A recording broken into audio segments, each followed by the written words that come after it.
Visakha cocaine కేసులో విచారణ శరవేగంగా జరుగుతోంది. నిందితుల కోసం ఢిల్లీలో స్పెషల్ టీం గాలిస్తోంది.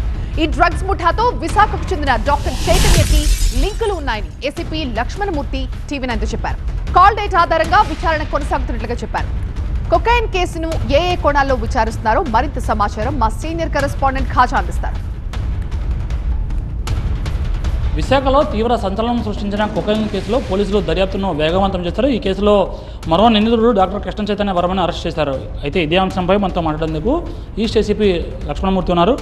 సార్, ఇప్పటికీ ముగ్గురిని అరెస్ట్ చేశారు. ఇంకా కేసులో ఏ విధంగా ఇన్వెస్టిగేషన్ సాగుతుంది? ప్రధానంగా ఈ డాక్టర్ కృష్ణ చైతన్య వర్మ ఈ కేసులో పాత్ర ఏంటి?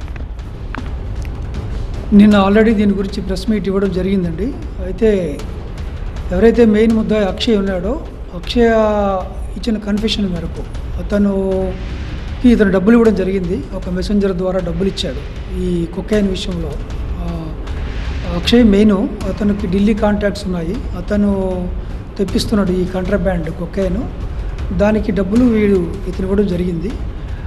అయితే డబ్బులే కాకుండా ఇతనికి ఉన్న కాల్ డేటా ఏదైతే మెసేజెస్ ఉన్నాయో, కాంటాక్ట్స్ కూడా ఇతను డిలీట్ చేశాడు డెలిబరేట్గా డాక్టర్. సో అది పోలీసులు వెరిఫై చేస్తే తెలిసిపోతున్నారు. సో ఎవిడెన్స్ డిస్ట్రక్షన్ చేశాడు ఆయన.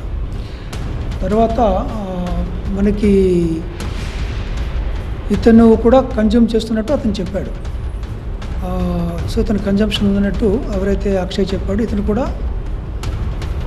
దానికి ఒప్పుకున్నాడు.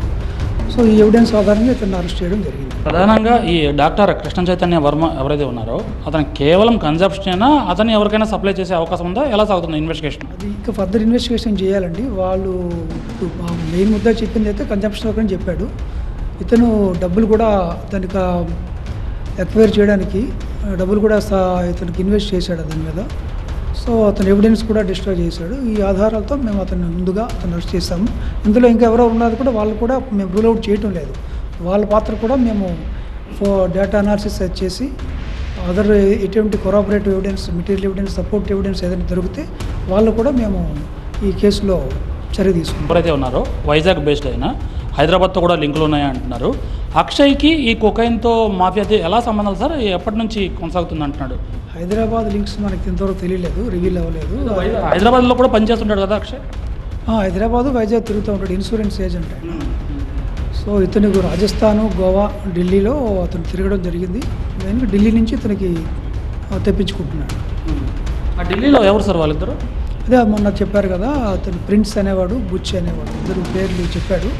అది ఎంతవరకు కరెక్ట్ అనేది మా టీం ఆల్రెడీ దాని మీద మొట్టమొదటి అతను అరెస్ట్ చేసినప్పుడే డైరీలో అతను కవర్ ఇన్సైడ్ కవర్లో పెట్టి వేసాడు. అంటే దానికి ఒక సిల్వర్ కోటింగ్ కూడా ఇచ్చి ఇటువంటి దేనికి స్కాన్కి దొరకకుండా పెట్టి తీసుకుని వచ్చాడు. ఎవరు ఫారినర్, సౌత్ ఆఫ్రికా థామస్. అతను ప్రికాషన్ తీసుకున్నాడు. బట్ ఇది ఇన్ఫర్మేషన్, రిలయబుల్ ఇన్ఫర్మేషన్ కాబట్టి మనకు దొరికింది. ఇంకా ఎలా మీరు ఇన్వెస్టిగేషన్ చేస్తున్నారు? ఇలాంటి టీమ్స్ ఢిల్లీ పంపించారా? Team already Delhi on the way అండి. తర్వాత ఇక్కడ ఉన్నటువంటి మా టెక్నికల్ సైబరు అందరు అసిస్టెంట్స్ తీసుకొని మా సిపి గారు శ్రీ శంకర్భట్ట ప్రాచ్య ఐపీఎస్ కమిషనర్ పోలీస్ వారు మాకు ఇచ్చిన సూచనల మేరకు మేము ఇన్వెస్టిగేషన్ చాలా పకడ్బందీగా చేస్తున్నాం. ఎవరైతే పాత్ర ఉంటారో వారందరం కూడా అరెస్ట్ చేస్తామంటున్నారు ఏసీపీ లక్ష్మణమూర్తి. కెమెరా పర్సన్ భాస్కర్తో ఖాజా టీవీ 9 విశాఖపట్నం.